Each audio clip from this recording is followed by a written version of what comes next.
आदमी इस टाइप का था, मगर उसको उस खबीस मरदूद मुसलमान ने उसको ज़बह कर दिया। उनको बोला आपको मार देंगे, कहा मार दो तेरी मर्जी है मगर मसला गलत मैं नहीं बताऊंगा।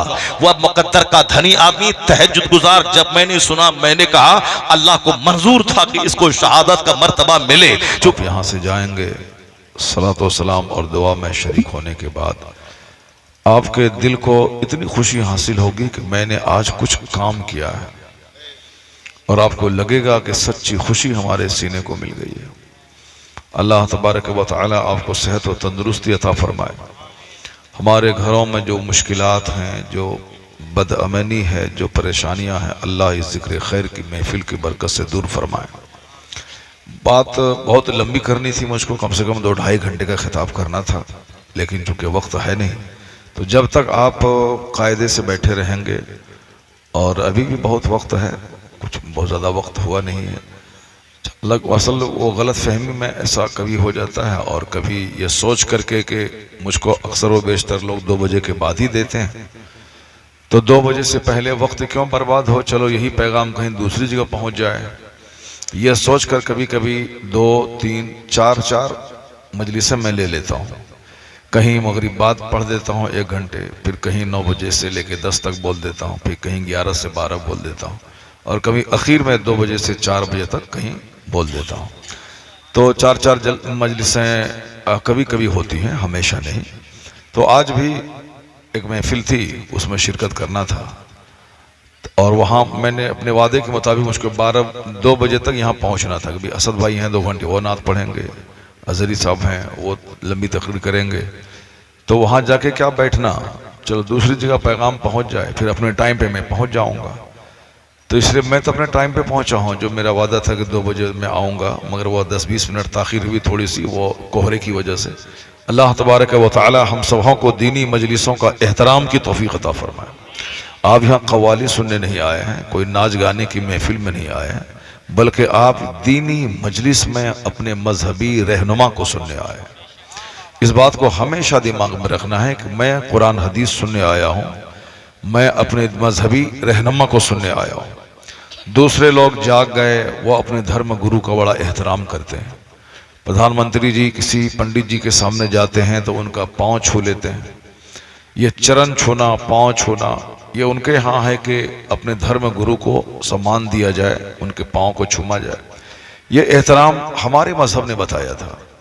एक आले रसूल जिसने अपने उस्ताद से कुछ सबक पढ़े थे, उनकी खातिर वो नीचे उतरने लगे, तो उन्होंने कहा कि नहीं, आप आले रसूल हैं और आप अपनी सवारी पे सवार रहें, आप मेरे लिए उतरे नहीं।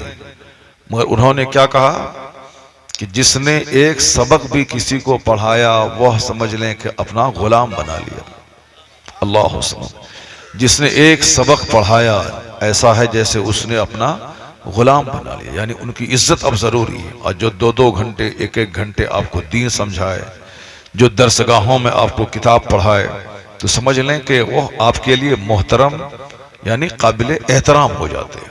इस मजहब इस्लाम डिसिप्लिन का मजहब है, ये अदब और एहतराम का मजहब है। हमारे यहाँ सिर्फ एहतराम ही एहतराम है।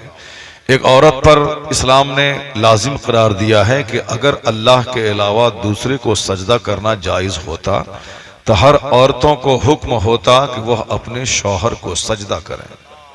कितना बड़ा एहतराम है। सजदा ताज़ीम की आखिरी हद है वो, इसीलिए सजदा सिवाय खुदा के सजदे इबादत किसी दूसरे के लिए जायज़ नहीं है। सजदे ताज़ीमी अगर कोई करता है तो हमारी शरीयत में हराम है। सजदा इबादत कुफ्र है। और सजदा क्या है? अपनी पेशानी को ज़मीन पे रख देना। और सजदा सिर्फ अल्लाह के लिए है, गैर खुदा के लिए सजदा नहीं है। लेकिन हदीस में क्या कहा गया कि अगर अल्लाह के अलावा दूसरे के लिए सजदा जायज़ होता तो हर औरतों को हुक्म होता कि वो अपने शौहर को सजदा करें। अल्लाह सुब्हान। इतना बड़ा मकाम है शौहर का कि महर की रकम शौहर देता है, नानो नफका शौहर इंतजाम करता है, और औरत रानी बन के अपने घर में रहती है। शौहर बेचारा कड़ाके की सर्दी में, चिलचिलाती धूप में, जबरदस्त बारिश में वो सारी मुसीबतें उठा करके अपनी बीवी को आराम पहुंचाता है कि आप घर में रहिए, हम बाहर रेडी चलाएंगे, ठेला चलाएंगे, हम आपकी सारी ज़रूरतें पूरी करेंगे। तो ये जब इतना बड़ा काम शौहर करता है तो औरत पे लाजिम है कि उनकी हर पसंद का ख्याल रखे। जब बाहर से घर आए तो उनके लिए सबसे पहले सारा काम छोड़ के उनका इस्तकबाल करे, उनकी इज्जत करे। औरत के लिए माँ और बाप से भी बड़ा मकाम शौहर का होता है। मर्द के लिए सबसे ज्यादा काबिल एहतराम हस्ती माँ होती है। माँ के पांव के नीचे जन्नत है। औरतों के लिए भी माँ के पांव के नीचे जन्नत है, मगर औरत के लिए शौहर का मकाम सबसे ज्यादा होता है। चूंकि शौहर अगर नाराज हुआ तो उनकी कोई इबादत कबूल नहीं होगी।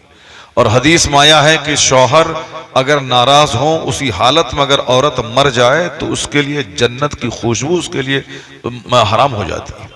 यानी समझ लें कि वो जन्नत नहीं जाएगी। अगर ये मकाम है शौहर का कि वह नाराज ना हो, शौहर को हर हाल में राजी रखा जाए। लेकिन हालात कैसे हैं अब आपको मालूम है। चूंकि ये सारी चीजें हैं दीन से दूरियों के नतीजे में, चूंकि वो अपने शौहर को अपना पार्टनर समझती हैं। अब पार्टनर समझने के नाते वो 2 गाली देगी तो हम 4 गाली उसको दे दें। वह दो गाली देंगे तो हम 4 गाली उसको दे दें। वह 2 बात कहें तो हम 4 बात उसको कह दें। ये सारी बातें जहालत का नतीजा है। और आज जो कसरत से तलाक हो रही है और रिश्ते टूट रहे हैं, ये अदब और एहतराम की कमी की वजह से है। अगर बीवी अपने शौहर को अपने लिए समझ ले कि ये मेरी जन्नत भी है, ये मेरी दोजख भी है, और हदीस में आया भी है कि शौहर तुम्हारे लिए जन्नत भी है, शौहर तुम्हारे लिए दोजख भी है। यानी शौहर अगर नाराज रहे तो बस सीधे जहन्नम, और शौहर अगर राजी रहे तो जन्नत। ये तुम्हारी जन्नत भी है, तुम्हारी जहन्नम भी है। तो मगर जहालत की वजह से औरतें ये सोचती हैं कि मैं शौहर के सामने अगर झुक गई ये हम पर चढ़ जाएगा। और सहेलियां भी उनको मशवरा देती हैं कि तुम इनसे दब के मत रहना। और माँ भी कहती है अपनी बेटी से कि दब के मत रहना, न सास से दबना न शौहर से दबना, बिल्कुल जम के रहना। आज कसरत से जो तलाक हो रही है उसमें इसी गलत फहमी का नतीजा है। अगर माँ अपनी बेटी से कह दे कि बेटी तुम्हारे शौहर अब मुझसे ज्यादा मोहतरम है, माँ बाप से ज्यादा तेरे लिए अब शौहर काबिल तवज्जो हैं, खबरदार उनको तकलीफ ना होने पाए और वो तुमसे नाराज ना हो, मेरे पास मत आना मगर शौहर से जुदा ना होना। यकीन जान लें कि 90% लड़ाइयां वही खत्म हो जाएंगी जब औरत अपने शौहर को माँ बाप से ज्यादा मोहतरम हस्ती समझ ले, चूंकि बहुत बड़ा मकाम उसके लिए। मगर फिल्म देखना, जाहिलों की सोहबत में रहना और शैतानी सोच रखना, शैतानी सोच, तलाक दे देंगे तुमको, तो अब मां बोलती है कि अगर एक बाप का बच्चा हो तो तलाक दे दो तुम। तो अब जहां उसको मर्द को गुस्सा आता है वो फौरन तलाक दे देता है। तो आज दुनिया तलाक से भर गई, अदब की कमी है। माँ बाप इतना बड़ा काबिल एहतराम है वालिदैन के, माँ के पांव के नीचे जन्नत है। मगर एक बेटा अपनी माँ को बिल्कुल नौकरानी समझता है, नौकरानी की तरह उसको देखता है कि बीवी के डर से तो वो मारे मारे फिरता है। बीवी की माँ का एहतराम करता है कि मेरी सास अम्मी है, बीवी की बहन का एहतराम करता है, मगर अपनी खास बहन अपने खास भाई से सिर्फ लड़ाई और झगड़ा करता है। वालिद गिरामी काबिल एहतराम है कि वो जन्नत का दरवाजा है, माँ के पांव के नीचे जन्नत है, मगर बाप जन्नत का दरवाजा है। तो जन्नत का दरवाजा है, बाप माँ से भी ज्यादा काबिल एहतराम है, क्योंकि माँ के पांव के नीचे जन्नत है, मगर जन्नत में घुसने के लिए दरवाजा चाहिए, और बाप जन्नत का दरवाजा। आमतौर पर जलसों में से माँ माँ माँ का चर्चा होता है, शायरी भी मामा के होती है, लेकिन बाप काबिल एहतराम माँ से ज्यादा होता है, क्योंकि बाप मेरी माँ का भी सरदार है। जिस माँ के पांव के नीचे जन्नत है वो माँ का सरदार है मेरा बाप, तो वो माँ के लिए एक मोहतरम हस्ती है। तो जो बाप मेरी माँ का सरदार है तो वह बाप तो हमारे लिए माँ से ज्यादा काबिल एहतराम है। तो खिदमत माँ की ज्यादा और एहतराम बाप का ज्यादा है। चूंकि हमारे साथ माँ की शफकतें बाप के मुकाबले में ज्यादा होती हैं, खिदमतें ज्यादा होती हैं। जिस तरह एक पौधे को फलदार बनने के लिए रात की सर्दी की भी जरूरत है और सूरज की गर्मी की भी जरूरत है, लेकिन जो पौधा अक्सर नर्म माहौल में रहता है वो बढ़ तो जाता है मगर ताकतवर नहीं होता, उसमें ज्यादा फल फ्रूट्स नहीं पैदा होते जब तक कि सूरज की तपिश पौधे पे नहीं पड़े। उस वक्त तक कोई पौधा ज्यादा ताकतवर नहीं होता। तो बाप मिसले आफताब के है जो आंख दिखा के, हाथ दिखा के, डर दिखा के बच्चों को तबाही और बर्बादी से बचाता है। तो बाप के प्यार में सूरज की गर्मी होती है ताकि बच्चा तबाह और बर्बाद ना होने पाए। अब माँ के प्यार में थोड़ी सी नरमी होती है कि बच्चा उसमें बहक भी जाता है। कर्नाटक की एक माँ के 8 बेटे और 8 बेटे मेडिकल ऑफिसर बन गए, मेडिकल ऑफिसर डॉक्टर बन गए। 8 बेटे, एक बेटा 2 बेटा नहीं, 8 बेटे। जब हमारे एक भाई साहब वहां गए मौलाना साहब, तो उन्होंने कहा कि भाई ये 8 बच्चे मेडिकल ऑफिसर बन गए, आखिर इसके पीछे हाथ किसका है, किसकी मेहनत है? तो कहा गया कि उस डॉक्टर से खुद पूछा कि तुम भाइयों के पीछे किसकी मेहनत है? कहा उनका नाम लेने से मुझको आज भी डर लगता है, उनका नाम लेने से आज भी मुझको डर लगता है। कहा क्या मतलब? कहा वो मेरी माँ है जिसके नाम से आज मुझको डर लगता है। मेरी परवरिश में उन्होंने बेजा प्यार को दखल नहीं दिया, उसको अंग्रेजी में पैम्परिंग कहते हैं, यानी ज्यादा लाड प्यार करने से बच्चे बर्बाद हो जाते हैं और बच्चों की तबाही के पीछे माँ का हाथ होता है। अभी एक बहुत बड़े मुफ्ती अपने पूर्णिया कटिहार इलाके के थे, मगर उसका बच्चा नाकारा हो गया। मैंने उनसे पूछा कि आपके बच्चों के नाकारा होने का सबब क्या है? नहीं, मैंने उनके छोटे भाई से पूछा, तो वो भी मुफ्ती थे। उन्होंने कहा कि मेरी भाभी जो मेरे बड़े भाई की बीवी हैं, ये उनका लाड प्यार मेरे भैया के सारे बच्चों को बर्बाद कर दिया। भाई तो हमेशा बाहर रहे, मदरसे में तकरीर करने में रहे, बाहर रहे। अब ये जिम्मेदारी उस औरत की थी कि अपने बच्चों को तबाही बर्बादी से बचाए, स्कूल नहीं जाए तो 2-4 तमाचा मारे, नहीं, बेजा लाड प्यार बच्चों को सड़क छाप बना दिया। और उस औरत के हाथ में हमेशा डंडा था कर्नाटक का, और उसी लाठी डंडे ने उसके 8 बेटों को MBBS डॉक्टर बना दिया। MBBS डॉक्टर शाम सूरज डूबने से पहले कहां है? और चूंकि बाप तो बेचारा सुबह निकला शाम आता है, दिन भर तो निगरानी माँ की रहती है। तो पता चला कि माँ, और ऐसी माँ तो करोड़ों में कोई कोई होती है, तो करोड़ों में कोई कोई हुई, उनके सारे बच्चे डॉक्टर बन गए। और जनरल औरतें वो अपने शौहर मार रहा है तो उस बच्चे की तरफदारी करती हैं, शौहर से नाराज हो जाती हैं और बच्चे को मारने नहीं देती हैं, बच्चे के सामने बाप की शिकायत करती हैं। तो समझ लें कि आज तो छोटा बच्चा है, इसके प्यार कर रहे हैं, मगर कल जब शादी होगी फिर आप उनका चेहरा देखने के लिए तरस जाएंगे, सारी शफकतों से महरूम हो जाएंगे। तो खैर बीच में बात आई कि माँ की खिदमत ज्यादा है मगर एहतराम बाप का ज्यादा है। माँ का प्यार का भी बड़ा दखल है, मगर बाप की गर्मी का बहुत बड़ा रोल रहता है बच्चों के पीछे। खिदमतें माँ की ज्यादा इसलिए हैं। जब बात छिड़ गई मैं इसको मुकम्मल करूं फिर मैं आगे बढ़ता हूं। मेरा टॉपिक ये नहीं, मेरा टॉपिक तो वो है, मैं कुरान पाक की 2-3 आयत पढ़ूंगा और फिर देखूंगा कि कुरान पाक क्या मुझे नजरिया देता है और हम लोग किस माहौल में आज जी रहे हैं और हम लोग किस मिट्टी को सोना समझे हुए हैं और किस लोहे को हीरा समझे हुए हैं और हकीकत में वो क्या चीज है अल्लाह के नजदीक कुरान हदीस की रोशनी में, मुस्तफ़ा की निगाह में। बस वो 2-4 आयतें 2-3 हदीस में पढ़ूंगा। उससे पहले जब ये बात छिड़ गई है कि इस्लाम अदब और एहतराम का मजहब है, आलिम का एहतराम, मस्जिद का एहतराम, मदरसे का एहतराम, मौलाना का एहतराम, दाढ़ी जिसकी सफेद हो गई उनका एहतराम, शौहर का एहतराम, बूढ़ी माँ का एहतराम, बूढ़े बाप का एहतराम, चचा का एहतराम, फूफा का एहतराम, उस्ताद का एहतराम, यानी इस्लाम में तो डिसिप्लिन ही डिसिप्लिन है। यहां बेअदबी के लिए, बदतमीजी के लिए, गुस्ताखी के लिए कोई जगह नहीं है। आज अगर हमारे बच्चे मेरे हाथ से निकल रहे हैं, आलिमों की जलसा जुलूस की हवा हुटिंग करते हैं, तो ये सब काफिरों से उन्होंने सीखा है। चूंकि जब से हमने आलिमों की हुटिंग करना शुरू की, ये मौलाना साहब झूठ बोलते हैं, ये मौलाना साहब हराम खाते हैं, ये मौलाना साहब अपना काम बनाते हैं, ये मदरसा की सूरत में दुकान खोले हुए हैं, इनको और कोई मतलब नहीं।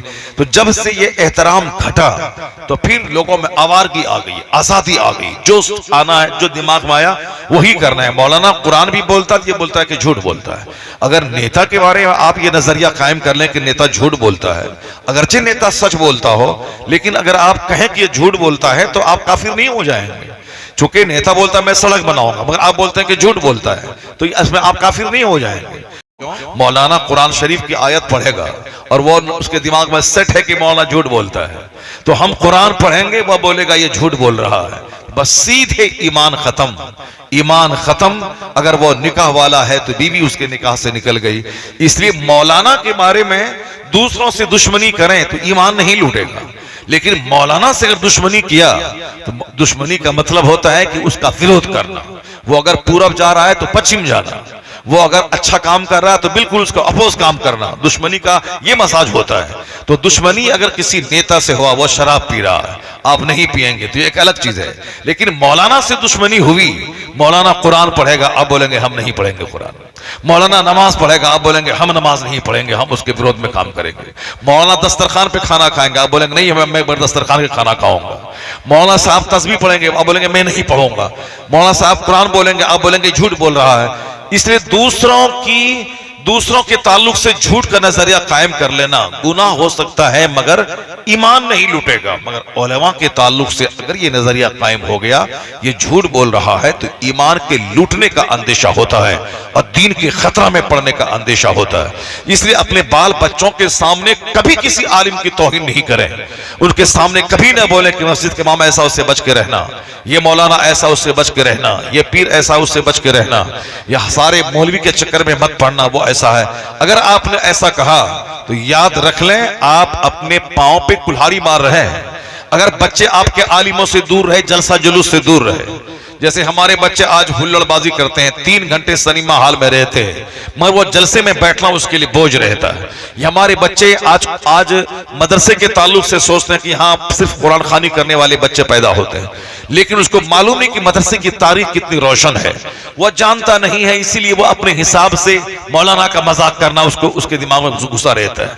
जबकि यूरोप का एक बहुत बड़ा दानिश्वर, उसने मदरसे के ताल्लुक से, आलिमों के ताल्लुक से क्या नजरिया कायम किया है, जरा उसको 50 बार पढ़िए और फिर देखिए कि वह यूरोप का क्रिश्चियन हाईली क्वालिफाइड आदमी वह मदरसे के बारे में क्या कहता है। वो कहता है it must be owned that all the knowledge feather of physics और एस्ट्रोनॉमी और एस्ट्रोलॉजी और mathematics which flourished in Europe from the 10th century was originally derived from the Arabian schools, and the Spanish Saracen may be looked upon as the father of European philosophy.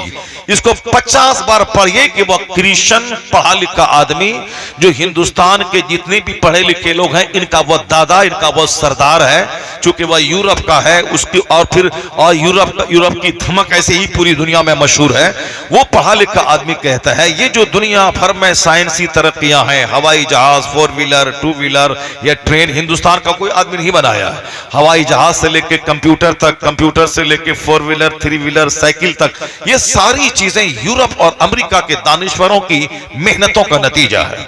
उन लोगों का, चूंकि वह लोग एक एक minute को कीमती समझते हैं और वह लोग दिमाग जला जला के अपने से दूसरों को फायदा पहुंचाना चाहते हैं। हमारे यहाँ चूंकि काम के आदमी कम है, हमारे यहाँ हसद ज्यादा है, हमारे यहाँ जलन ज्यादा है, हमारे यहाँ टांग खिंचाई ज्यादा है, हमारे यहाँ अच्छाई पे पर्दा डालना, उसकी हुटिंग करना, उसकी गीबत करना, उसको बेइज्जत करना, उसको जलील करना। अगर पढ़ा लिखा आदमी, हाँ बड़ा पढ़ा लिखा आदमी है, कोई हज को जा रहा है, हाँ 900 चूहा खा के बिल्ली हज को जा रही है, कोई सजदा कर रहा, अरे वो रियाकार है, मक्कार है, ढोंगी है, यानी सिर्फ निगेटिव सोच हमारे दिमाग में आती है। अमेरिका और यूरोप के दानिश्वरों के सोच में हमेशा पॉजिटिव रहता है। हवाई जहाज अमेरिका के 2 भाइयों राइट ब्रदर्स ने बनाया ताकि कयामत तक करोड़ों आदमी इससे फायदा हासिल करें।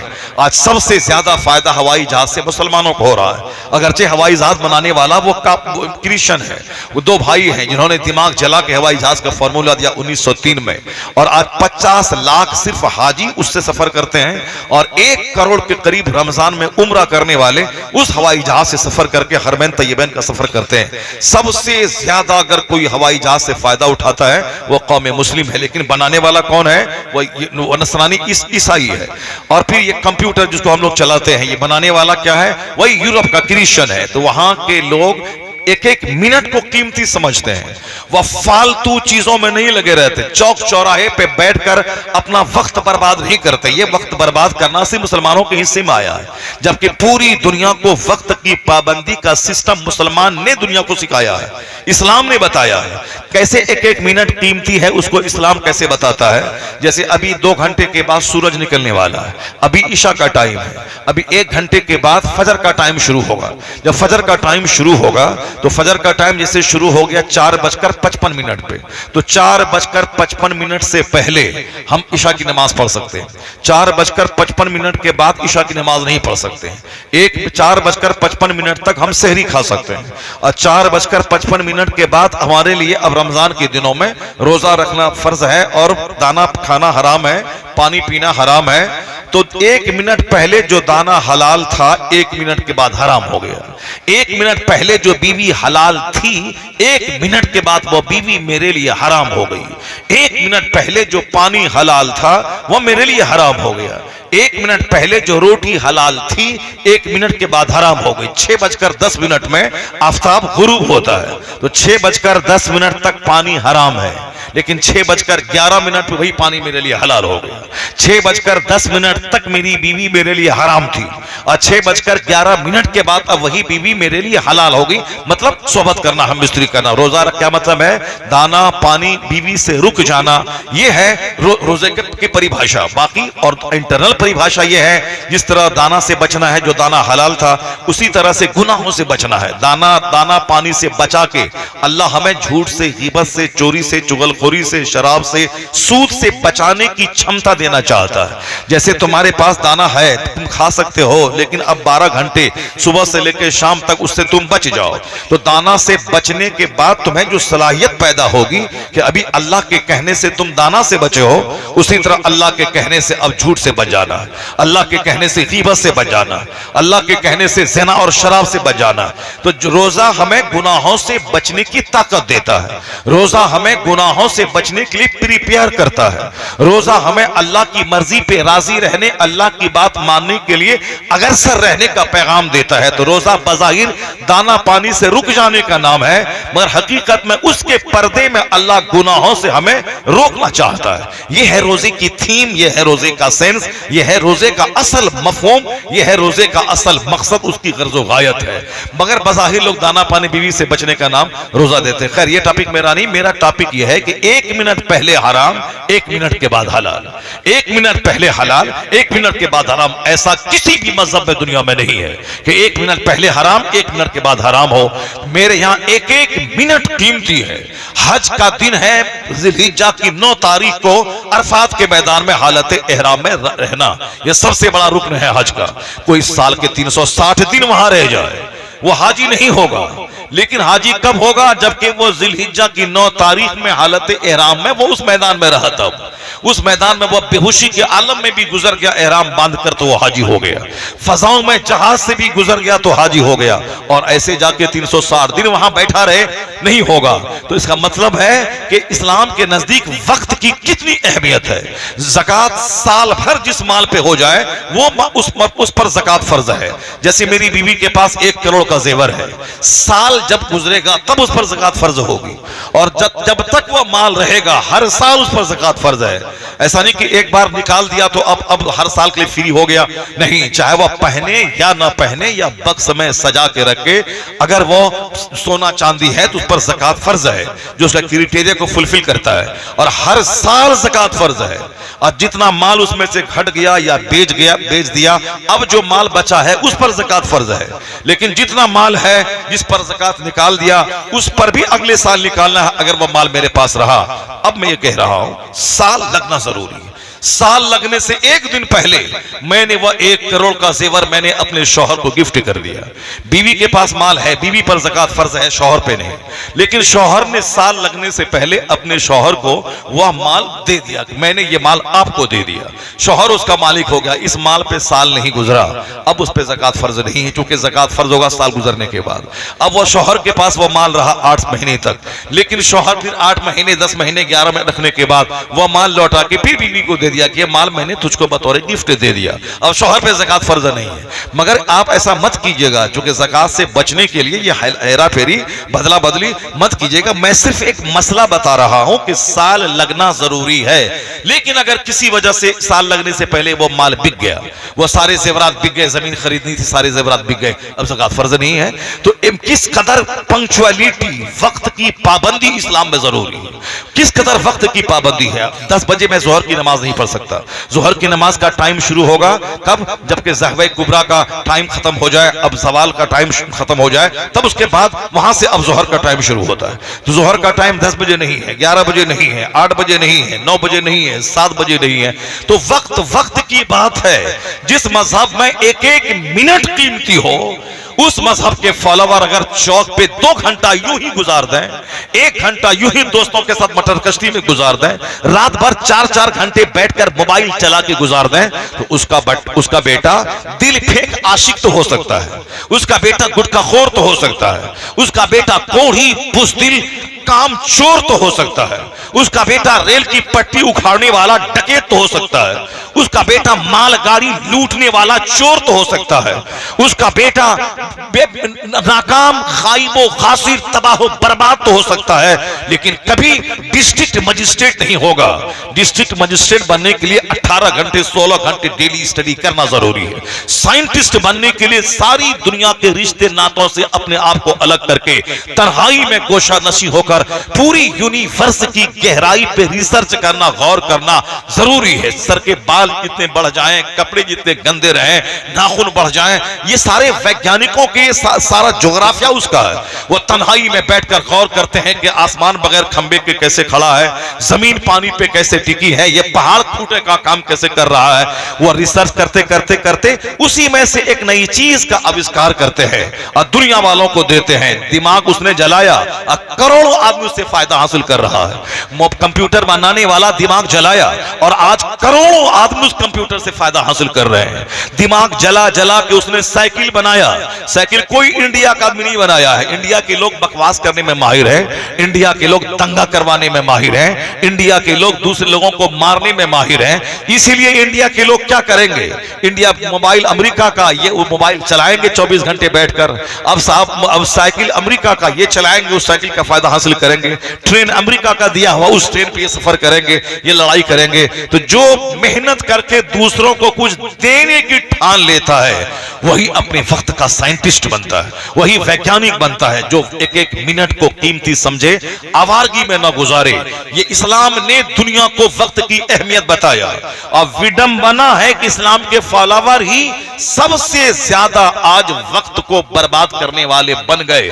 नतीजे में आज यहूदी मुझे मारना चाह रहा है, आज क्रिश्चियन मुझे मारना चाह रहा है, हिंदुस्तान के मुशरिक ये मुझे भगाना चाह रहा है, साहब चाइना का बौद्ध और जैन ये मुझे तबाह बर्बाद करना चाह रहा है। ये सारे लोग मिलकर मुझे मिटाना चाहते हैं। किन को मिटाना चाहते हैं? जिसने दुनिया वालों को बताया है knowledge is power, knowledge is right, जिसने दुनिया वालों को बताया है कि punctuality is the root of success, जिसने दुनिया वालों को बताया है टाइम इज मनी, जिसने दुनिया वालों को बताया है knowledge is power, knowledge is right, जिसने दुनिया वालों को बताया है democracy is the government of the people, for the people, by the people. यानी जितने भी सिस्टम है दुनिया में, अच्छे सिस्टम, चाहे जमहूरियत का, ये इस्लाम ने दिया है, एजुकेशन का, ये इस्लाम ने दिया है, अपने समाज में सब सोशल एनिमल बनकर एक दूसरे से मोहब्बत करने का, ये समाज इस्लाम ने दिया है।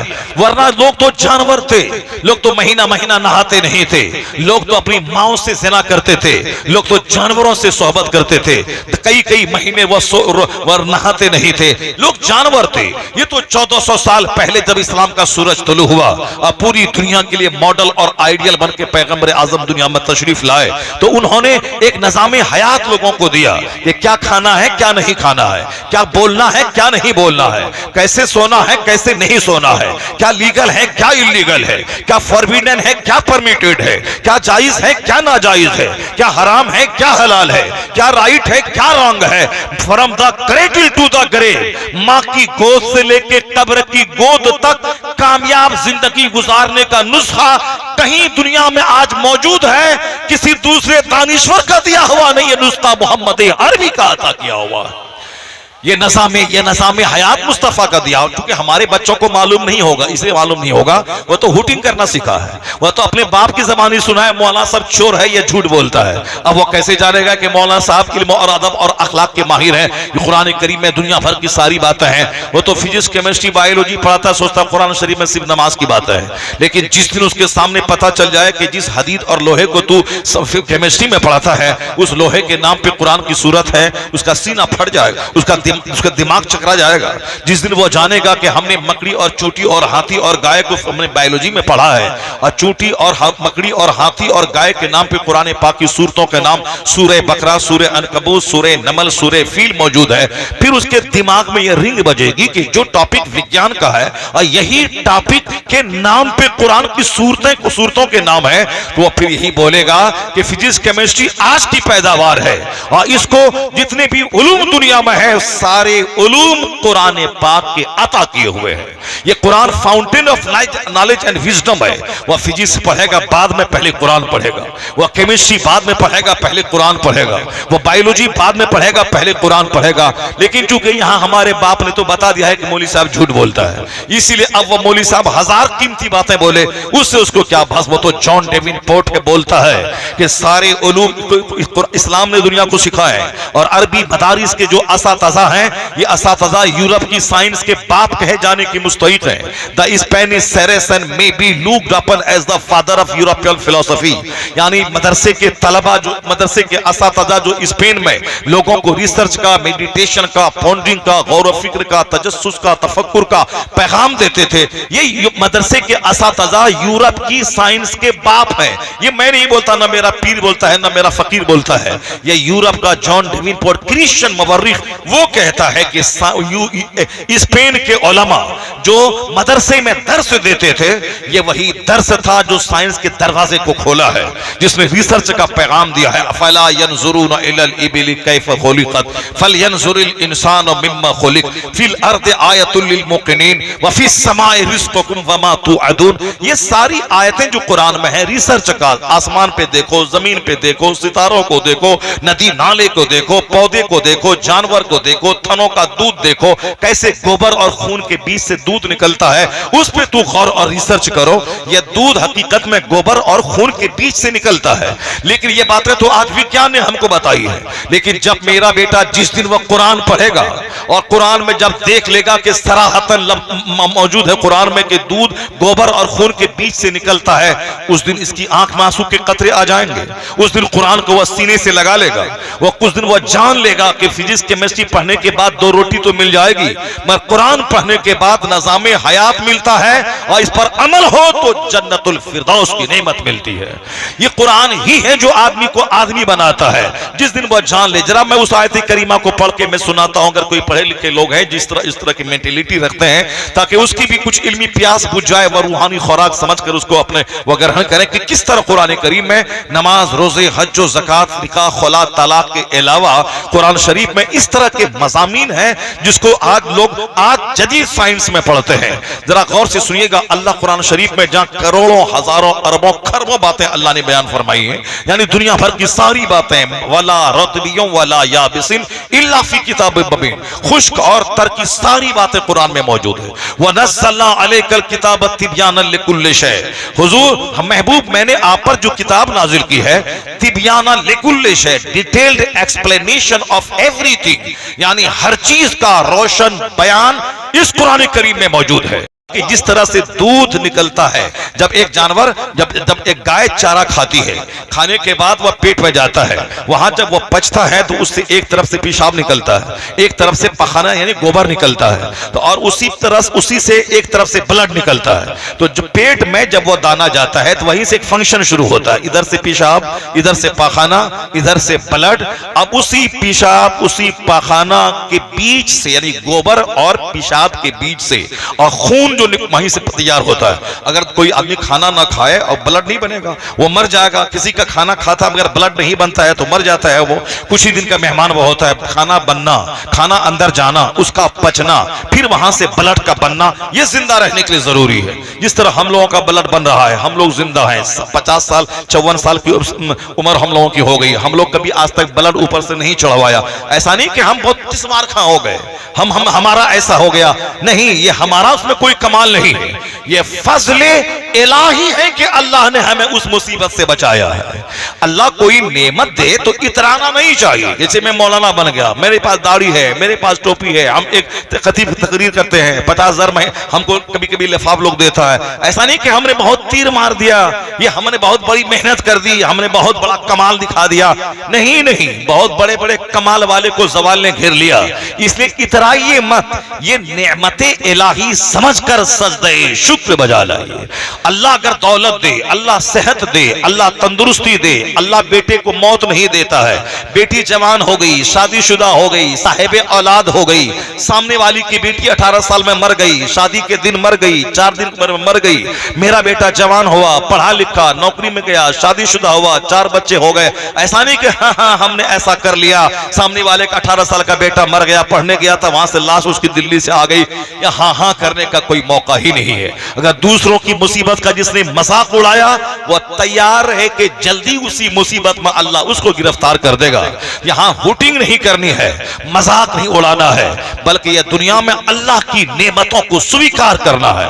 और जो बातें सिर्फ कुरान हदीस और आलिमों की सोहबत में रहने से जो बातें मालूम होती हैं, वरना जाहिलों को दौलत मिल जाए तो उसको फिरौन बन जाता है, और उसको अगर गरीबी मिल जाए, अल्लाह दौलत छीन ले तो वह रो रो धो के काफिर हो जाता है। यानी बोलता है कि अल्लाह ने हमको जलील कर दिया, अल्लाह ने को ऐसा नहीं करना चाहिए, तो ऐसा बोल के काफिर होता है। अगर दौलत मिली तो फिर क्या कहना, बोलता रईस लोग तो ज़िना करता है, रईस लोग शराब न पिए तो फिर क्या कहना, मालदार लोग जमींदार लोग तो शराब पीते हैं, वह तो बीवी एक होती है, 2 4 10 हरिजन की औरतों से वो सोहबत करता है। मालदार लोग ऐसे ही होते हैं, यानी मालदार लोग ज़िना करते हैं, मालदार लोग शराब पीते हैं, मालदार लोग सूद खाते हैं, मालदार लोग नौकरों को ठगते हैं, मालदार लोग दूसरों को जानवर समझते हैं। और जिस दिन वह बिस्तर पे पड़ते हैं और जिनको ठगा है वो आके कहता अब वेंटिलेशन पे है, ऑक्सीजन लगी हुई है, अब बता दे इतराने वाला, चिल्लाने वाला, नौकरों को ठगने वाला, अब तेरा क्या हाल है। उस वक्त वह सिवाय आंख फाड़ के देखने के कुछ नहीं कर सकता।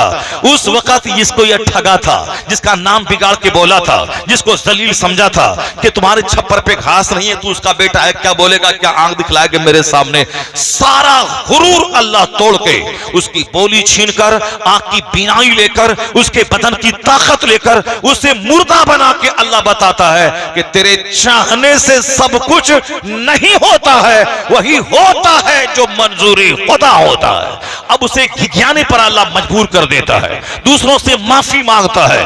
अब इसी हालत में तड़प तड़प कर वह मर जाता है। जितने भी मगरूर लोग होते हैं उसका अंजाम यही होता है। तो अल्लाह दौलत दे तो सजदे शुक्र बढ़ जाए, अल्लाह दौलत दे तो ज़कात बढ़ जाए, अल्लाह दौलत दे तो खैरात बढ़ जाए, अल्लाह दौलत दे तो मिस्किनों, बेवाओं, माजूरों, बीमारों का इलाज, मुआलजा, खिदमत बढ़ जाए, अल्लाह दौलत दे तो अपने भाई, अपनी बहन, अपनी फूफी, अपनी खाला, जो भी हाजतमंद है, अपनी दौलतों से उसका हिस्सा निकाला जाए। क्योंकि अल्लाह जरूरत से ज्यादा माल इसलिए देता है, उस माल में 2 4 10 50 लोगों का हक रख देता है, और जब तक सबके हक अदा होते रहते हैं अल्लाह उस माल को बढ़ाता रहता है। और जब वह माल अपदात से पकड़ के रखने लगता है, हकदारों का हक नहीं निकालता है, देर या सवेर वह माल उससे छीन लिया जाता है, तो फिर वह सड़क छाप बन जाता है।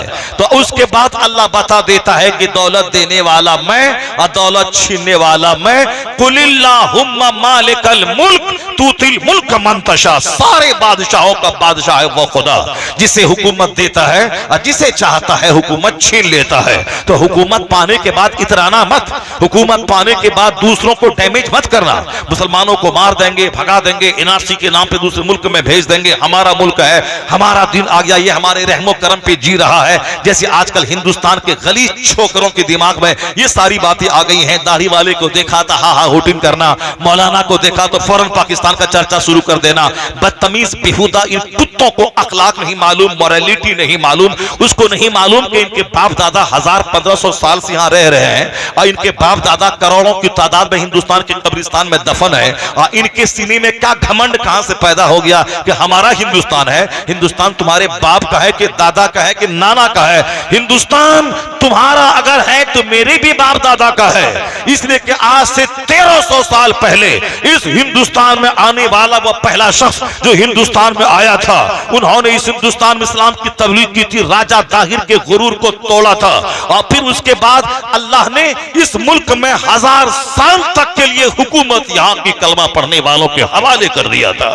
हिंदुस्तान में मेरी सल्तनत रही है, 1000 साल तक मेरी हुकूमत रही है। ये मुल्क हमारा रहा है, ये मुल्क हमारा है, इसकी आजादी में मेरी हिस्सेदारी है। और हम तुम तो अमेरिका जाता उसका गुलाम बन जाता है, उसका तलवा चाटने लगता है। लेकिन हमारा मौलाना अमेरिका में रहने के बाद नहीं बोलता कि अमेरिका का महल अच्छा है, उसके मार्केट अच्छे हैं, उसका व्हाइट हाउस अच्छा है। नहीं, मेरा मौलाना वहां से लौटने के बाद बोलता है कि हिंदुस्तान की सड़ी हुई गलियां अमेरिका के व्हाइट हाउस से बेहतर है। ये हमारा मुल्क है, अमेरिका से अच्छा हिंदुस्तान हमारा, चाइना जापान से अच्छा हिंदुस्तान हमारा, मलेशिया सिंगापुर से अच्छा हिंदुस्तान हमारा, यानी इन सारे जहां से अच्छा हिंदुस्तान हमारा। हम बुलबुले हैं इसकी, ये गुलसिता हमारा। तो हम हैं हिंदुस्तानी और ये मुझको भगाने की सोच रहा है। खबरदार, सब्र कीजिए। हुकूक अगर अल्लाह ताला जिस तरह सेहत देता है, सेहत छीनता भी है, जवानी देता है, फिर कमर तोड़ बुढ़ापा दे के जवानी छीन लेता है, दौलतमंद बनाता है, फिर गरीब बना देता है। अल्लाह रात देता है, दिन देता है। दुनिया की कोई चीज एक हालत पर नहीं रहती है। अभी रात है फौरन दिन होगा, दिन था रात आ गई, जाड़े का मौसम था गर्मी का मौसम आएगा, गर्मी का मौसम है बारिश का मौसम आएगा।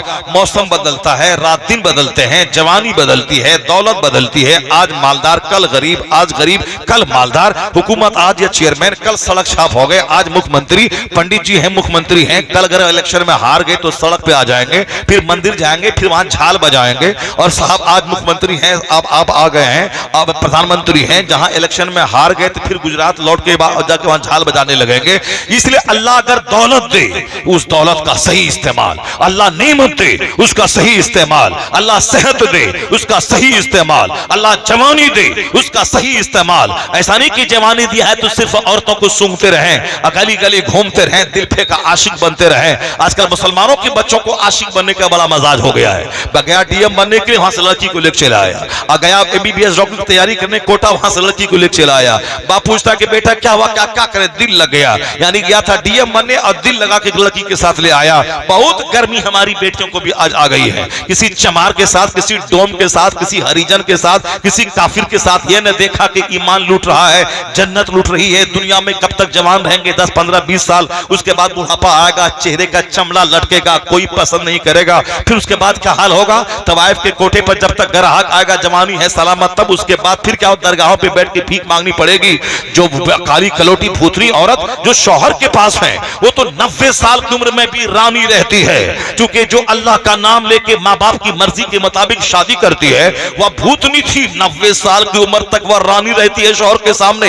लेकिन जो जवानी में चटक मटक करती दूसरों के साथ भागी, उसके बदन को निचोड़कर, जिस तरह जबलपुर का वो ढाबा वाला एक मुसलमान घराने की बेटी की हुस्न को लूटा, उसके शादी का झांसा दिया, और जब उसको लूट लिया पूरा, फिर उसके ज़बह करके जबलपुर के नहर में डाल दिया। इस तरह बेशुमार लड़कियां जो खैरों के झांसे में आई, वह दुबई गई, सब्ज बाग दिखलाया, वहां 2-4 महीना उसकी जवानी को निचोड़ा, फिर उसे तवाइफ के कोठे पे बेच दिया, और फिर वो पैसा लेके भाग गया। और जब तक जवान रही तो ग्राहक आती रही, और जब बूढ़ी हो गई तो अब क्या करेंगे? वो घर आ नहीं सकते माँ बाप के पास, क्योंकि माँ बाप की मर्जी के खिलाफ घर से बाहर गई है, और जिसके नाम पे गई है वो तो बेच के भाग गया।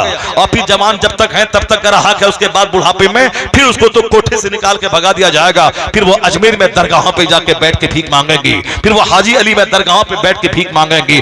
तो जो नफ्स पे कंट्रोल नहीं करे और फिर ख्वाहिशात का गुलाम बन के, लड़का हो या लड़की, अल्लाह रसूल को नाराज करके बस बदन में आग लगी बुझाने के लिए चाहे किसी चमार का बदन पकड़ लिया, वो तो समझ ले कि जिंदगी के सुकून में आग लगेगी, उसकी जवानी में आग लगेगी, और आखिरत तो बर्बाद बर्बाद हो ही जाएगी। वो सबक सीखे उस काली भूतनी औरत से जो मर्जी के बाप वालिदैन की मर्जी के मुताबिक अल्लाह का नाम लेकर निकाह किया। वो जवान रहती है तो भी रानी, और 90 साल की बीमार बूढ़ी हो जाए तो भी शौहर के सामने रानी। अल्लाह के नाम पे जो रिश्ता कायम होता है उसमें बरकतें होती है। जो शैतान के बहकावे में रिश्ता कायम हो वो रिश्ता 100% नाकाम होता है, और जो रहमान का नाम लेकर रिश्ता कायम हो उम्र बढ़ती जाती है, मोहब्बत पुख्ता होती चली जाती है। इसलिए अपनी माँ बहन अपनी बेटियों पे कंट्रोल रखे, खबरदार उनके कभी करीना की बात, कभी कैटरीना की बात उनके सामने ना होने दें। उनके सामने सिर्फ फातिमा ज़हरा की बात, राबिया बसरी की बात, महबूब इलाही की माँ की बात, गौसे आजम की माँ की कहानी सुनाएं ताकि बेटी उजड़े नहीं, उसका ईमान सलामत रहे। अगर औरत उजड़ गई तो नस्लें उजड़ जाएंगी, समाज उजड़ जाएगा। ये बच्चे अगर हरामी पैदा हुए, जब उनका बाप ही नहीं रहेगा तो समाज को तकलीफ पहुंचाएगा, समाज को तंग करेगा, समाज चोरों और डकैतों से भर जाएगा।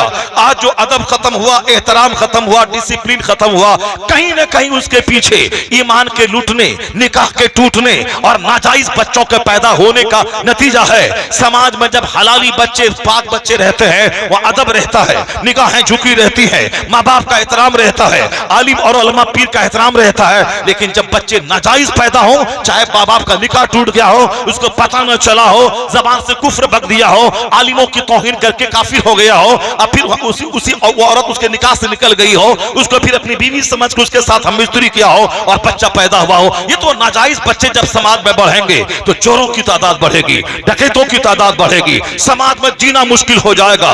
बच्चों से आंख को ठंडक क्या पहुंचेगी, वही बच्चा जेल में जाने का जरिया बन जाएगा। हर माँ बाप डर रहा है कि कहां मेरा कोई बच्चा कांड कर दे और पुलिस वाला के मुझे गिरफ्तार करने मेरे घर पे आ जाए। उसके लिए जरूरी है कि जबान पे कंट्रोल, निगाह पे कंट्रोल, शर्मगाह पे कंट्रोल, अपनी जबान पे कंट्रोल। तब आने वाली नस्लें चोरों की नहीं, वलियों की नस्ल पैदा होगी, कुतुब की नस्ल पैदा होगी, अब्दाल की नस्ल पैदा होगी। हुजूर ने कहा था, मैं यज़मन ली मा बैन रिजले व मा बैन लहिये अज़मल लहुल जन्ना। मुस्तफा ने क्या कहा था, ये दोनों जबान के बीच में, जो दोनों जबड़ों के बीच में जो जबान है, उसकी सुरक्षा की जमानत मुझको कोई दे दे। यानी इसको उनको फालतू इस्तेमाल ना करे, गाली गलौज ना करे, इससे गीबत चुगलखोरी ना करे, दूसरों की इज्जत खराब करने के लिए बदगोई की महफिल ना सजा ले, इस और फिर किसी को गाली गलौज ना करे, खिलाफे इज्जत कोई जुमला जबान से ना निकाले, वरना यही जबान पान भी खिलाती है, इस जबान फौरन 2 मिनट के बाद जूता चप्पल खिला देती है। जबान बहक गई, मार शुरू है। इसीलिए माँ बाप अपने बच्चों से कहते हैं कि बेटा पंजाब दिल्ली जा रहा है, जबान पे कंट्रोल रखना। यह जबान पान खिलाती है, जबान जूता भी खिलाती है, तो जबान पे कंट्रोल। और फिर 2 टांग के बीच में जो पोशीदा प्राइवेट पार्ट है उस पे कंट्रोल रखना। ऐसा नहीं किसी खूबसूरत लड़की को देखा उसी के पीछे हो लिए, उसी को सूंघने लगे, 2-4 दिन गली में घूमने लगे और फिर बार मोहब्बत का दम भरने लगे। और जहां उसका भाई देखा तो काट दिया, फिर भी वहां पंजाब से उसकी डेड बॉडी बिहार आ रही है। सारी दुनिया जान रही, क्यों? लुचुर फुचुर कर रहा था, आशिक बन रहा था ये, इसीलिए पूरे बदन को काट दिया, उसकी डेड बॉडी वापस आई।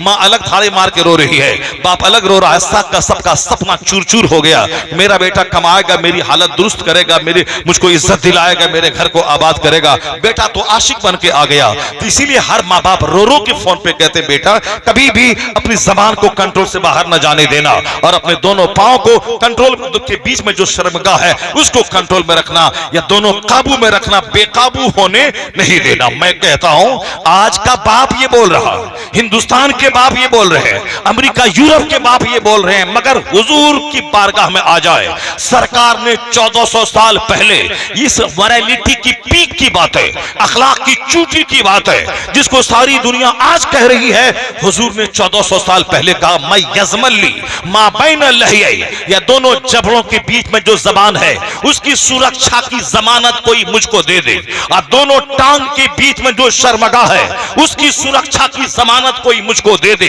मैं यज़मन ली मा बैन लहयई व मा बैन रिजलई, मुस्तफा कहते अज़मल लहुल जन्ना, मैं उसे जन्नत की बशारत देता हूं। जो इन दोनों चीजों की सुरक्षा की जमानत दे दे, मैं उसको जन्नत की जमानत देता हूं। आप बताएं कि हुजूर ने जन्नत की गारंटी दी है, जो इन दोनों चीजों की गारंटी दे दे, उनको गारंटी दे दे।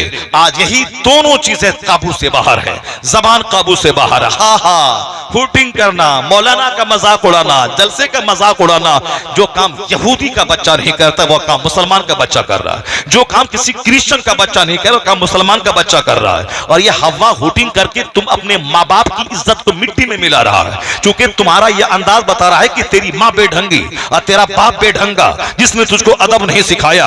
अल वलदु सिर्रुल अबी, यानी औलाद अपने माँ बाप का भेद और राज होती है। माँ बाप को औलाद को देख के माँ बाप पहचाना जाता है, दरख्त फल को देख के दरख्त पहचाना जाता है। तो तुम्हारी हुल्लड़बाजी तेरे बाप की नाक कटा रही है, तुम्हारी हुल्लड़बाजी तेरी माँ की नाक कटा रही है। और जब कोई शरीफ मुत्तकी परहेजगार मुहज्जब बन के रहता है, क्या सब निगाहें नीची रहती हैं, जबान से फूल झड़ने वाले जुमले निकलते हैं, बड़ों का एहतराम छोटों पे प्यार। फिर लोग ये नहीं बोलते कि तू ऐसा कहां से सीखा है, लोग यह कहते हैं जरूर इसकी तरबियत के पीछे इसकी माँ का दखल है, इसके बाप का दखल है। वो बोलता है तेरा बाप कौन है, तेरी माँ कौन है, जब तू इतना लाजवाब सब है, ये बता तेरी माँ कितनी अच्छी होगी, तेरे बाप कितने अच्छे होंगे। तो घमंड के जुमले मत बोल कि मेरा बाप ये था, मेरी माँ ये थी, मेरा बाप जागीरदार था, पत्नीदार था, कचहरी लगती थी, सूद का रजिस्टर घर में होता था, 2-4-10 गांव में सूद का पैसा जाता था, वो हराम का माल आता था, उससे मेरा बाप खाता था, उसके बदन से ब्लड बनता था, उसी ब्लड से नुत्फा पैदा होता था, उसी नुत्फे से बच्चा पैदा हुआ है। तो तुम अपने बाप के नुत्फे से पैदा हुआ, जो बाप सूद खाता था। तो अगर तू आज गाली दे रहा है, आज मौलाना का मजाक उड़ा रहा है, मस्जिदों को वीरान कर रहा है, जो हिंदू मस्जिद के दरवाजे पे डीजे बंद कर दे और तू मुसलमान का बच्चा हो के मस्जिद के दरवाजे पे डीजे बजाता है, जो हिंदू मौलाना के सामने हाथ जोड़ के खड़ा हो के बोले तेरी तावीज ने मेरे बच्चे को सेहत दे दिया है, मेरे घर में एक बुत था, 1 महीने से बोलता था मेरे बेटे को बुखार है, उसको ठीक कर दे, वह बुत नहीं किया और तुमने पानी भर के दिया, मेरा बच्चा अच्छा हो गया। तू अच्छा है कि बुत अच्छा है, जा रहे हैं घर उस बुत को उठा के फेंक देंगे, वह जाता है घर उठा के फेंक देता है। वो तो मौलाना का पांव चूम रहा है, इसको सम्मान दे रहा है, और तुम मुसलमान घर में पैदा होने के बाद तुम इसका मजाक उड़ा रहा है। सामने एक शराबी तेरा दोस्त राशिद खड़ा है, उसको तू सलाम करता है, और 5 वक्त का नमाजी मस्जिद में 5 टाइम नमाज पढ़ने वाला इमाम है, तू उसको सलाम तक नहीं करता है। सामने तेरा शराबी ज़नाकार दोस्त खड़ा है, उसको तू सलाम करता है, और उसके बाजू में एक नमाजी नेक परहेजगार दाढ़ी वाला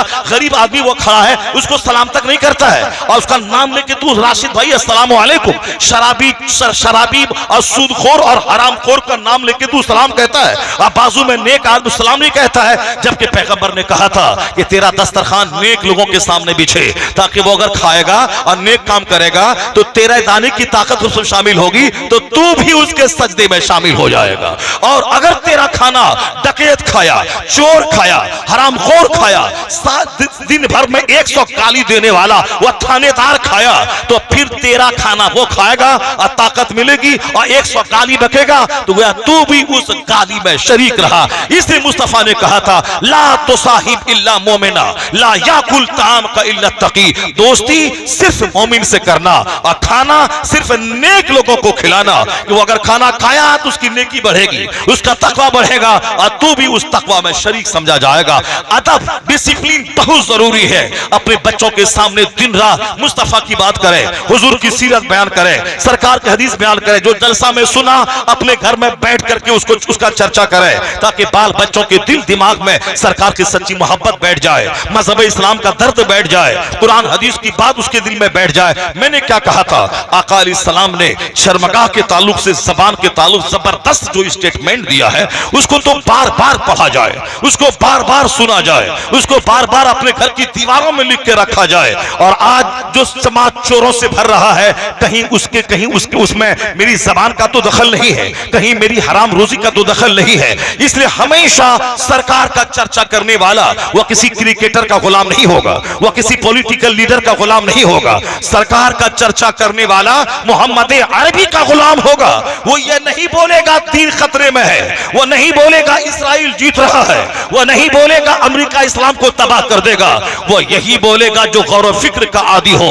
ये इस्लाम दबने नहीं आया है, इस्लाम मगलूब होने नहीं आया है। 1400 साल से हमने यही देखा है, जो कुछ हुजूर ने कहा सच कहा है, जो कुछ मुस्तफा की जबान से निकला है वह सच निकला है, जो कुछ सरकार ने फरमाया है वह हक फरमाया है। हुजूर ने कहा था रूम फतह होगा, कुछ ही साल के बाद रूम फतह हुआ। हुजूर ने कहा था ईरान फतह होगा, कुछ साल के बाद ईरान फतह हुआ। उमर फारूक के जमाने में या दो महाशक्तियां थी उस जमाने में, जैसे आज रूस और अमेरिका है, उसी तरह आज से 1400 साल पहले दो महाशक्तियां थी, एक रूम और एक ईरान। रूम का बादशाह कैसर कहलाता था और किसरा का बादशाह, ईरान का बादशाह किसरा कहलाता था। हुजूर ने कहा था रूम फतह होगा, कैसर के बाद कोई कैसर ना होगा, ईरान फतह होगा, किसरा के बाद कोई किसरा ना होगा।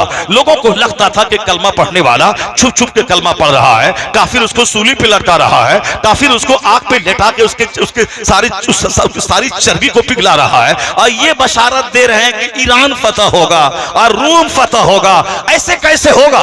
विश्वास नहीं लोगों को हो रहा था कि ऐसा होगा, मगर हुजूर ने जो कहा वो सच साबित हुआ कि 50 साल के बाद नहीं, 100 साल के बाद नहीं, सिर्फ 10 साल के अंदर अंदर ईरान भी फतह हुआ और रूम भी फतह हुआ फारूक आजम के जमाने में। तो सारी दुनिया कह उठी दूसरों की बात में गलती का एहतमाल है, मगर मुस्तफा ने जो कह दिया है वह पत्थर की लकीर है, वह बातें होकर रहेंगी। जो इस्लाम नहीं पढ़ेगा वही बोलेगा इस्लाम खतरे में है, इस्लाम खतरे में है, मुसलमान खतरे में है, मुसलमान चौपट हो जाएगा, इस्राइल सबको मार देगा। मार देगा, मरने के लिए कौन, जिंदा रहने के लिए कौन पैदा हुआ है?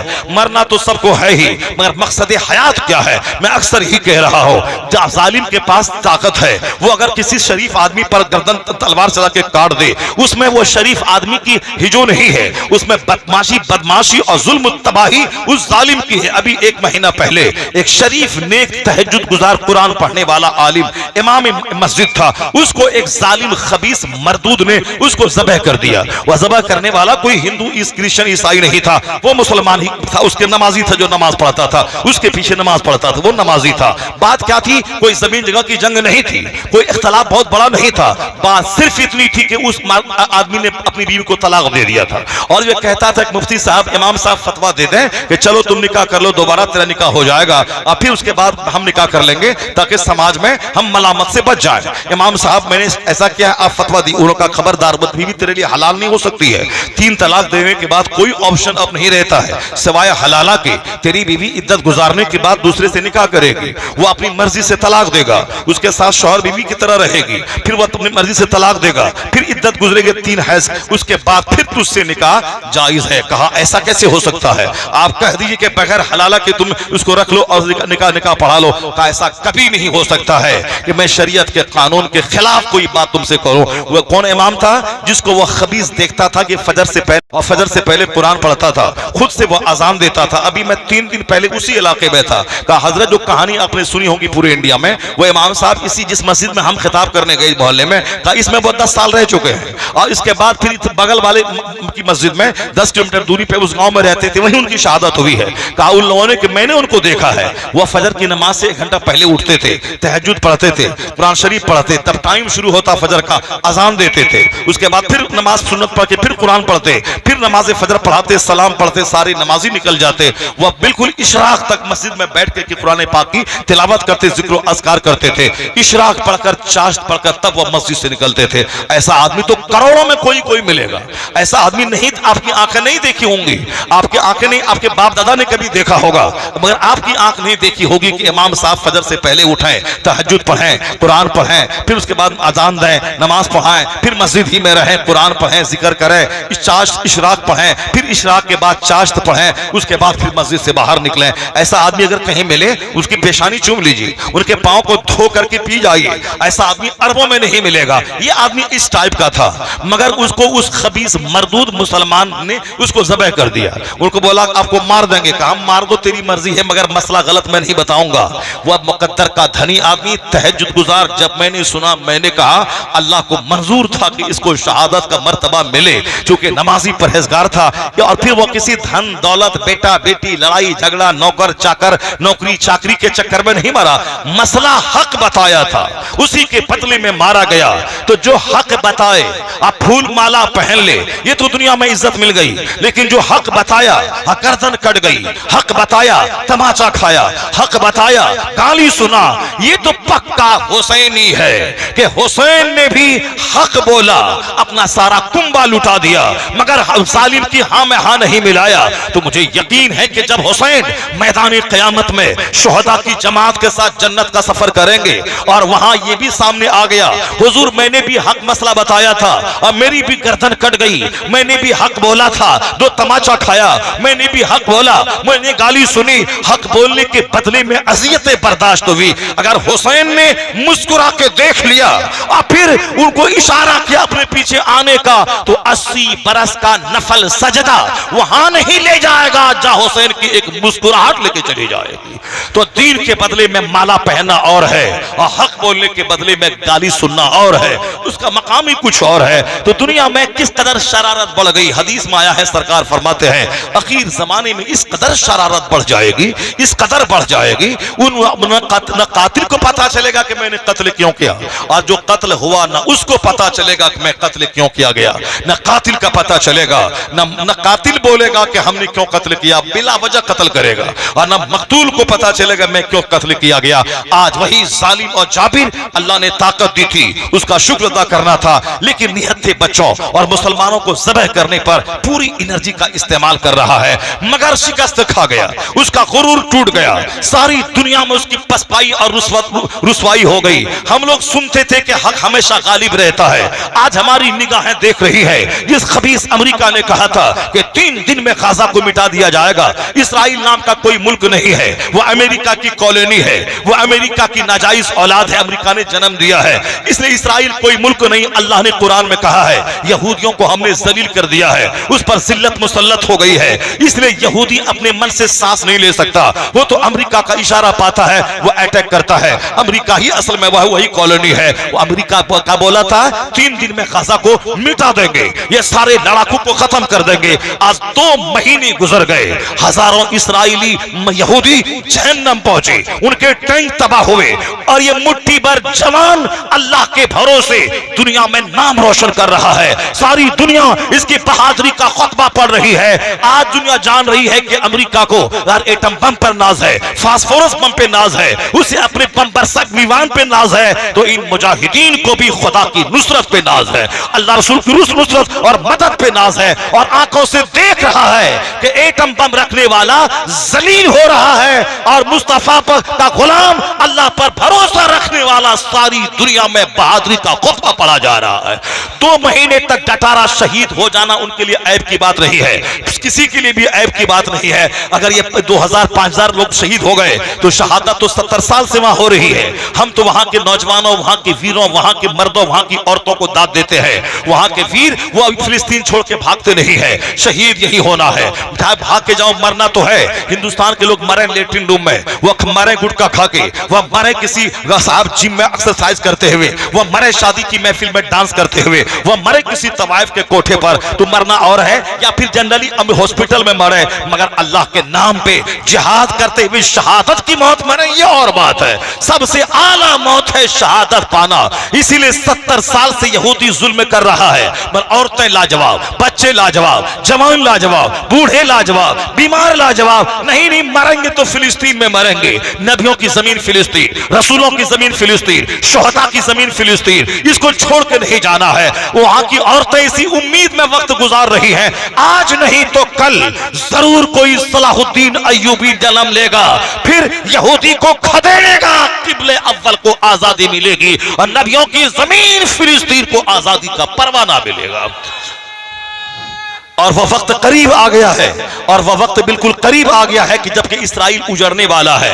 मेरा नबी सच्चा, मेरा खुदा सच्चा, मेरा कुरान सच्चा। कुरान कहता है ये काफिर अपने मुंह से इस्लाम का नूर बुझाना चाहते हैं, अल्लाह उस नूर को पूरा करना चाहता है। तो जो अल्लाह चाहेगा वही होगा, सारी दुनिया के लोग मिलकर चाहे वो नहीं होगा। अल्लाह ने ईरान मुसलमानों को दिया, अल्लाह ने रूम मुसलमानों को दिया, अल्लाह ने मुसलमानों को सल्तनत दी, हुकूमत मादी बकरी के चराने वाले लोग थे, ईरान के हाकिम हो गए।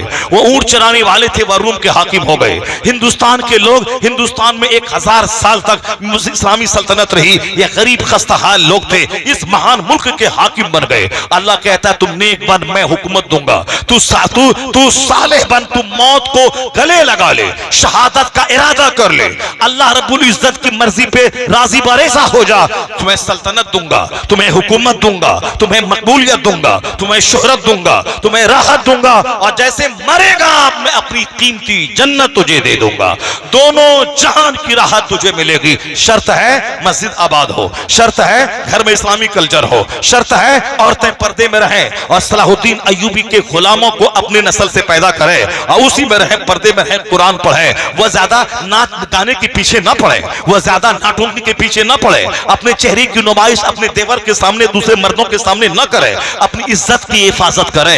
इज्जत अगर बच गई तो आने वाली नस्लें महबूब इलाही का गुलाम पैदा होंगी, क्योंकि औरतें जब बेपर्दा रहती हैं तो समाज में अज़ाब इलाही नाजिल होता है। औरतें बेपर्दा रहती हैं तो मर्दों की दुआ को अल्लाह रद्द कर देता है। नहीं सुना कि दिल्ली में एक बार बारिश बंद हो गई, कहत का माहौल छा गया, मुसलमान सड़कों पे आ गए, हजारों की तादाद में नमाजी इस्तिस्का अदा की, यानी बारिश को, बारिश के लिए दुआ करने वाली नमाज, मगर बारिश नहीं हो रही थी। मुसलमान परेशान हो गए, रोने लगे। हम लोग मैदान में निकले, नमाज अदा की, मगर बारिश नहीं हो रही है।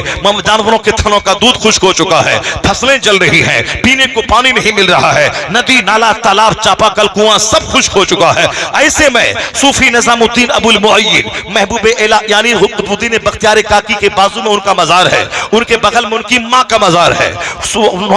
उन्होंने अब सूफी निजामुद्दीन अबुल मुअय्यिद ने अपनी माँ की एक चादर को हाथ में लिया और आके दुआ करनी, इलाही या उस औरत की चादर है जिस औरत को मरते दम तक किसी अजनबी मर्द ने उनके सर के बाल नहीं देखा, उनके चेहरे को नहीं देखा, जो अजनबी मर्दों से सारी जिंदगी अपने सर अपने चेहरे की हिफाजत करती रही, या उसके इसी दुपट्टे का वसीला है। इलाही बारिश रहमत का नज़ूल फरमा दे।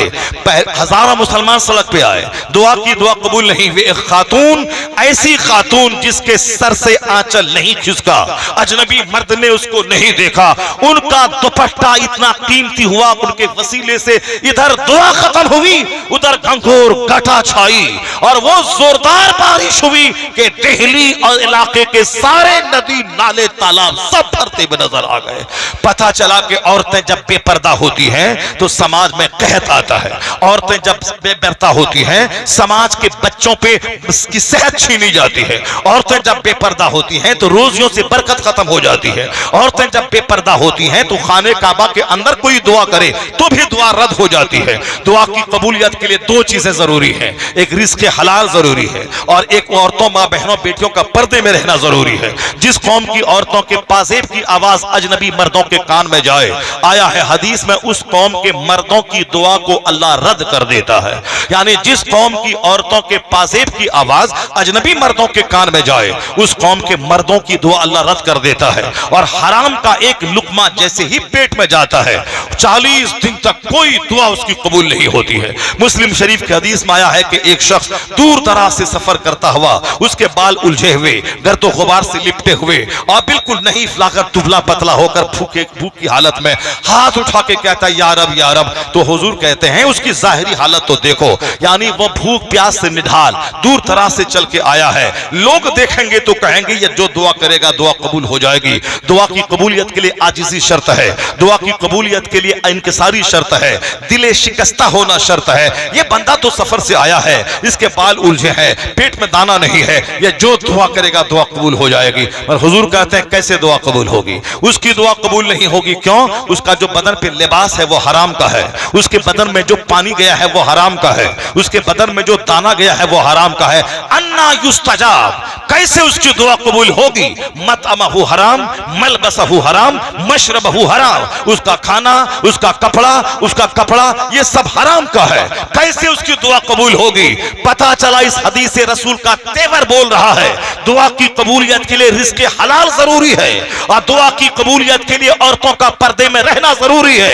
आज कई लाख मुसलमान खाने काबा का खिलाफ थाम के दुआ करते हैं फिलिस्तीन की आजादी के लिए, पर मुश्किलात बढ़ती जा रही है। लोग दुआ करते हैं कश्मीर की आजादी के लिए, मुश्किलात बढ़ती जा रही है। लोग आजाद दुआ करते हैं रोहिंग्या मुसलमानों की इस्लाह के लिए, मुश्किलात बढ़ती जा रही है। मुसलमानों को ये नहीं बोलना चाहिए अल्लाह मेरी दुआ कबूल नहीं कर रहा है, बल्कि दुआ की कबूलियत की जो शर्तें हैं उन शर्तों को, कंडीशंस को मैं फुलफिल कर रहा हूं या नहीं, उस पर नजरसानी करना होगा।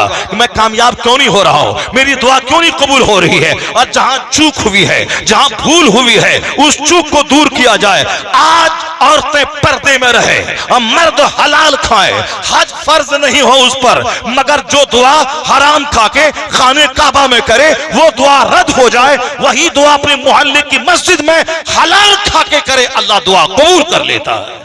अपने मोहल्ले की मस्जिदों में हलाल खा के जो दुआ हो वो दुआ कबूल हो जाती है, और हराम खा के खाने काबा के अंदर कोई दुआ करे वो दुआ अल्लाह रद्द कर देता है। या हालात बिगड़ गए, न रोजी का एहतियात है, न नमाज रोजे का एहतियात है, बस अल्लाह कहाँ है, रसूलुल्लाह कहाँ है। कुरान शरीफ की एक आयत में पढ़ता हूँ, उसको गौर से सुनिए और फिर उसके तकाजे को देखिए, फिर मैं अपनी गुफ्तगू खत्म करता हूँ। और जो हिदायत का गुलदस्ता आप तक पहुंचा है इसको सिर्फ सुन के नहीं रह जाना है कि मौलाना ने बड़ी अच्छी तकरीर की, मौलाना ने बड़ा अच्छा बयान किया, नहीं नहीं, कहीं बोलना है कि मौलाना ने अच्छा बयान किया, न चौक पे न चौराहे पे बोलना है, बल्कि जो बात मौलाना बोला है कल से ही उसी बात को अपनी जिंदगी में इंप्लीमेंट करना है, अपनी जिंदगी में उसको नाफिज करना है। बस इसके अलावा नहीं बोलना है कि अच्छी तकरीर हुई, बस उसके बाद सारा खेल खत्म, बल्कि अपने घर के माहौल को इस्लामी कल्चर में तब्दील करने के लिए बस कदम बढ़ा देना है। एक कदम आप बढ़े, हदीस में आया है कि तुम एक कदम अल्लाह की तरफ बढ़ो, अल्लाह की रहमत 10 कदम तेरी तरफ बढ़ जाएगी। तुम अल्लाह की तरफ चलना शुरू करो, अल्लाह की रहमतें दौड़ कर तेरा इस्तेकबाल करेंगी। कोई हो तो तौबा करने वाला, कोई हो तो यू टर्न लेने वाला, कोई हो तो अपने रब को मनाने वाला, कोई हो तो एतराफ़ जुर्म करने वाला, माबूद मुझसे खता हो गई, अब मैं खता नहीं करूंगा, अब मैं तेरी मर्जी के मुताबिक जीऊंगा। मालूम है ऊंट से लदा हुआ, सामान से लदा हुआ ऊंट किसी का गायब हो जाए, फिर दोबारा वो उसको मिल जाए, मिलने के बाद जो खुशी होती है उस सामान ऊंट वाले को, हदीस में आया है उससे ज्यादा खुशी अल्लाह को उस बंदे से होती है जो बंदा सच्ची तौबा करके नेक बनना चाहता है। उससे ज्यादा खुशी होती है अल्लाह को जब कोई गुनहगार बंदा तौबा करके नेक बनता है, राह रास्त पे आता है। मेरी जवाल का क्या सबब है, बस एक आईना दिखलाता हूं। कुरान शरीफ में बेशुमार कहानियां, बेशुमार किस्से, बेशुमार अवामिर, बेशुमार नवाही और बेशुमार गौर व फिक्र की बातें हैं। मैंने आपसे कहा था लीद और गोबर की बात, तो मेरे बात दिमाग से मैं बहुत आगे बढ़ गया। कुरान शरीफ की एक आयत में आया है व इन्ना लकुम फिल अनआमि लइब्रा, तुम्हारे लिए हवा हैवानों में आंख खुलने की बातें हैं। नुस्कीकुम मिम्मा फी बतूनिही मिन बैन फरसियों व दमिन लबनन खालिसन साइगल लिशारिबीन। अल्लाह कहता है कुरान शरीफ की इस आयत में, ये जो जानवर है जिसको तुम जानवर कहता है, तुम्हारी आंख खुलने की बातें हैं, तुम्हारी हिदायत पाने की बातें हैं, तुम्हारा दिल दिमाग का बंद दरवाजा खुलने की बातें हैं। इबरत के निशान है ये जानवर। अल्लाह कहता है उसके पेट से मैं दूध निकालता हूं, उस जगह से जहां से गोबर निकलता है, जहां से खून निकलता है। मिम बैने फरसियों व दमिन, ये फर्स मने लीद गोबर और दम मने खून। अल्लाह कहता है फर्स और दम यानी गोबर और खून के बीच से मैं तुम्हारे लिए साफ, शफाफ, सेहत बख्श, हेल्दी, ताकतवर दूध मैं तेरे लिए निकालता हूं ताकि तू जानवरों के थनों से निकले हुए दूध को पियो। मां का दूध 2 साल के बाद हराम है, उसके बाद मरते दम तक दूध बदन के लिए, कैल्शियम के लिए जरूरी है, हड्डी की पुख्तगी के लिए, जवान हो या बूढ़ा हो। अब ये मां का दूध तो 2 साल के बाद हराम है। अब क्या होगा, अल्लाह ने जानवरों के थनों से निकाला जो दूध गोबर और खून के बीच से निकलता है, ना उसमें गोबर की बदबू है ना उसमें खून की लाली है, साफ शफाफ। अल्लाह ने कहा गौर कर, कौन है जो खून के बीच से साफ दूध निकाला, वह कौन है जो गोबर के बीच से सेहतमंद दूध निकाला। जब गौर करेगा तो पेशानी सजदे में झुका के बोलेगा इलाही तू मेरा रब है, मैं तेरा बंदा हूं, तेरी नेमतें बेशुमार हैं, मैं आग पे भी सजदा करूं तेरी नेमत का शुक्र मुझसे अदा नहीं हो पाएगा। रब्बना मा खलक़्त हाज़ा बातिला सुब्हानका फ़क़िना अज़ाबन्नार। यह है गौर व फिक्र का इनाम।